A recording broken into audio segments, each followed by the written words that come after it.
online mga Marikoy. Ito talaga yung pinaka-the best na nabili ko nga online. Yes Marikoy, tama nga yung nakikita mo. Blood pressure monitoring nga pala itong na-order ko. At syempre ito nga yung blood pressure monitoring mga Marikoy na napaka-basic nga lang din gamitin. May charger na nga din pala ito mga Marikoy, kaya naman hindi ka na nga mag-worry na baka magastos nga ito sa battery. Meron na nga din pala itong kasamang manual mga Marikoy para nga makita mo kung normal nga ba yung blood pressure mo. Bukod nga dun mga Marikoy, nakalagay nga din pala dito kung paano nga gamitin to. Kaya naman hindi ka na nga mahihirapan mag-check nga ng blood pressure mo Marikoy pagka nga mag-isa ka lang sa bahay ninyo dahil nga napaka-basic nga lang nito gamitin. At nakalagay nga din pala dito sa manual mga Marikoy yung tamang position nga para nga makuha mo yung tamang blood pressure mo. At meron nga din palang maliit na illustration table dito nga sa may manual niya Marikoy para nga makita mo kung normal pa ba yung BP mo o kaya naman hindi na. At sa panahon ngayon mga Marikoy ay kailangan na nga natin mag-invest ng mga ganitong bagay dahil nga nagkakaedad na nga tayo.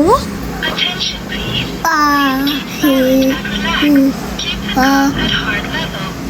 At yan din talaga yung nagustuhan ko mga Marikoy dahil nga meron nagsasalita. O diba ang bongga? At syempre digital na nga din to mga Marikoy kaya naman hindi ka na nga mahihirapan na makita nga yung blood pressure mo. Oy Marikoy, hindi to mahal ha. Sobrang affordable lang talaga neto. Kaya naman kung gusto mo rin mag-invest neto, alam mo na, ilalagay ko na lang yung link sa comment section. Sobrang nagustuhan ko nga ito mga Marikoy dahil nga napaka-basic nga lang din niya talagang gamitin. O ito na yung result Marikoy, i-check out mo na yarn. Normal. Thank you.